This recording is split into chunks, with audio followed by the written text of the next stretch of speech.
Assalamualaikum warahmatullahi wabarakatuh. Rabbi shrah li sadri wa yassir li amri wahlul 'uqdatam min lisani yafqahu qawli. Perkenalkan, nama saya Devi Purnamasari dari kelas A13 dengan nomor NIM 22811300612, mata kuliah Pengantar Teknologi Informasi dengan dosen pengampu Ibu Husnul Khotimah MPD.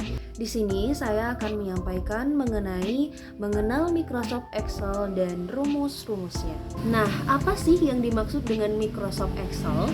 Microsoft Excel adalah salah satu produk perangkat lunak pengolah data dari Microsoft dalam bentuk lembaran tabel yang tersebar atau yang dinamakan dengan spreadsheet. Microsoft Excel ini digunakan untuk berbagai jenis dan tipe data, misalnya data nilai pelajar siswa yang berarti jenis datanya itu numerik, lalu data teman dan nomor telepon yang berarti jenis datanya itu teks, data rekapitulasi pemakaian barang dalam bentuk angka dan teks dan lain-lain.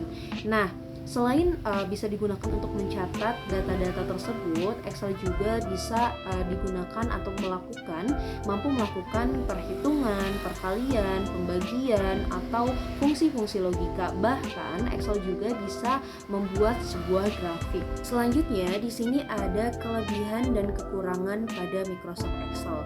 Yang pertama itu ada kelebihan.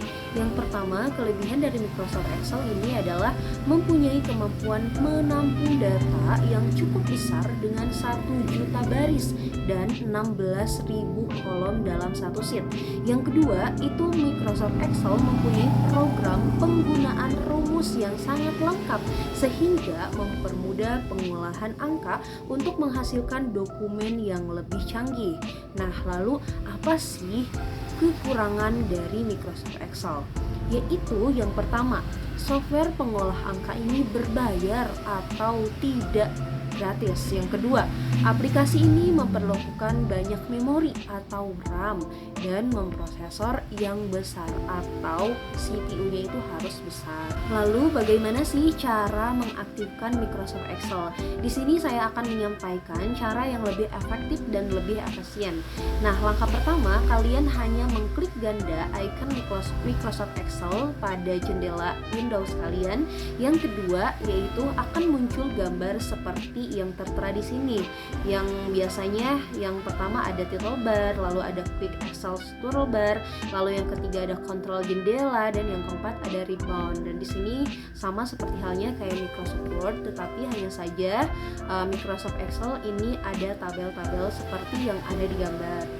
Ada berbagai fungsi dari Microsoft Excel. Yang pertama ada fungsi dasar. Nah, fungsi dasar ini terbagi menjadi dua, yaitu operator aritmatika dan operator relasional.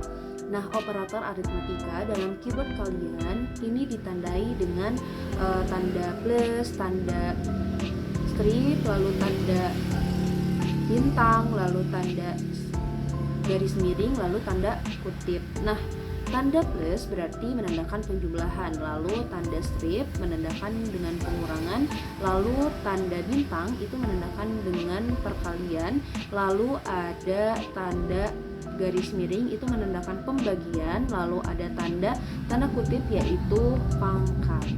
Lalu ada operator relasional. Nah, di sini di dalam keyboard kalian itu ditandai dengan tanda sama dengan, lalu ada lebih besar, lalu ada lebih kecil, lalu ada lebih besar sama dengan, dan lalu ada lebih kecil sama dengan.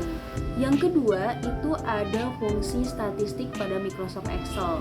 Nah, fungsi statistik pada Microsoft Excel yang tertera pada gambar di sini ada 5 fungsi statistik.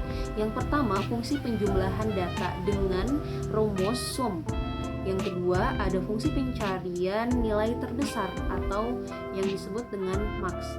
Yang ketiga, ada fungsi pencarian nilai terkecil yaitu min.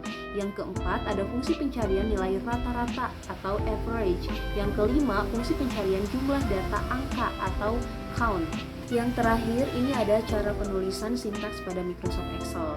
Nah, kalau misalkan kita ingin menjumlahkan sebuah number, berarti kita harus menuliskan sama dengan sum atau sum, kurung buka, nomor 1, titik 2, nomor 2, kurung tutup, lalu enter. Nanti akan muncul sebuah jumlah yang kita inginkan. Baik, mungkin itu saja yang bisa saya sampaikan. Mohon maaf bila ada kata yang kurang berkenan. Terima kasih. Wassalamualaikum warahmatullahi wabarakatuh.